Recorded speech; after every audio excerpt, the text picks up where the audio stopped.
Mango dekabris o'simligini Magnolia gul do'konidan oldim. Oldingi narxi 60 ming so'm edi.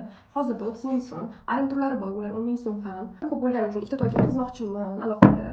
Ikkiga bo'lib. Dekabris bu toyga nimalar solish kerak? Dekabris epifit, daraxtga hosil o'sadigan o'simlik bo'lgani uchun u ham ozuqaga boy, lekin tez suv o'tkazadigan, nafas oladigan tuproqni yaxshi ko'radi. Sopol terrakotta toylar bu o'simlik uchun juda yaxshi tanlov. Sopol idish namlikni bir me'yorda saqlab turadi. Endi tezlikda bugun tuproqni o'zgartirib, ikkita toyga ko'chib o'tkazamiz. Ikkiga bo'ladigan kaktus tuprog'i 1-2 hovuch. Begonya tuprog'idan 1 hovuch. Bir hovuchni bir qismini yig'iladi. Kokos substrakti 3 hovuch.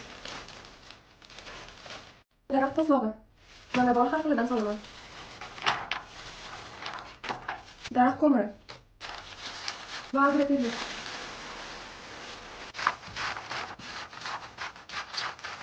Va mehr bilan vitamin qo'shamiz. To'ylarga drainaj solamiz.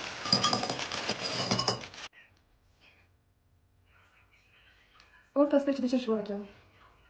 Ichkari tarafdan chirib boshlagan ekan. Ularni qadimlarga ajratib olamiz. Ajratib oldim, lekin tuprog'i ko'rinmayotgani sababli hozir yuvib olaman. Ularni yuvib keldim. Men bu maydalarni men suvga qo'yib tomalatirmoqchiman. Bitta katta bor ekan. Bittasi bunga, bittasi bunga. Bittasi bunga. Ikkinchisi bunga. Bittasi bunga. Bittasi bunga. Ikkinchisi bunga. Ikkinchisi bunga. O'rtada bo'lishi muhim. Shuning uchun chekkalardan bor.